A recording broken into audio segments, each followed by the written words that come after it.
Is procrastination, Sure. okay, is procrastination a positive trait or a negative trait? Now, most of what I've read over the past few years paints procrastination or putting things off as a negative trait, as being correlated with laziness or somebody who is overly passive. Now, any trait, if it's overextended or overused, could become a liability. But when is procrastination a positive trait? That's what we'll be looking at this episode of Chalk Talk. My name is Jamie Mason Cohen. I'm a leadership and performance expert and professional trainer of Fortune 500 companies. Now, Nelson Mandela, one of my heroes and one of the great leaders of the 20th century, was a procrastinator from time to time. I know that because in his handwriting, his T's are crossed backwards. There's almost everyone on the first line. I believe that.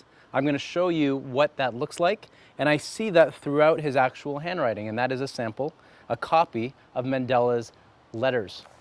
Mandela does this. His capital T's, he crosses, it stops on the left side of the stem. Look at your handwriting, notes, grocery lists, doodles. If your T, your small t, the line across stops before it moves over to the other side, then you might have the same trait as Mandela, which is procrastination. Now, how can procrastination be a positive trait? Well, there's a few ways.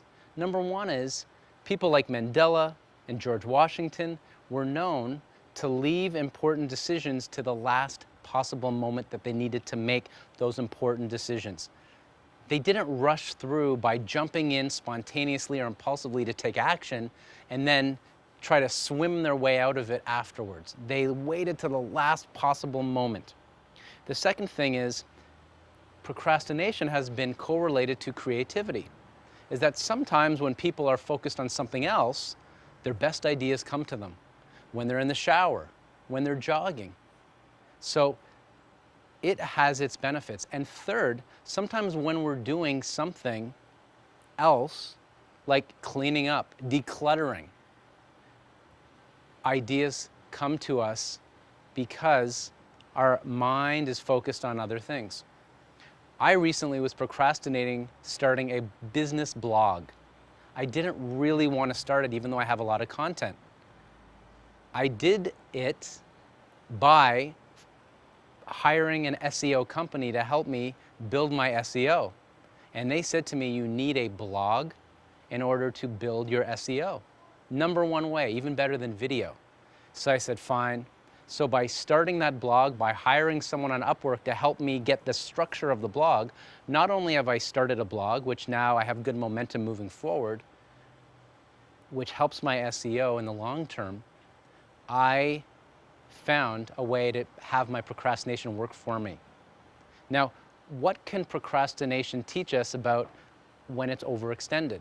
Well, if you have this trait, you might want to ask yourself, why are you putting off important things in your life?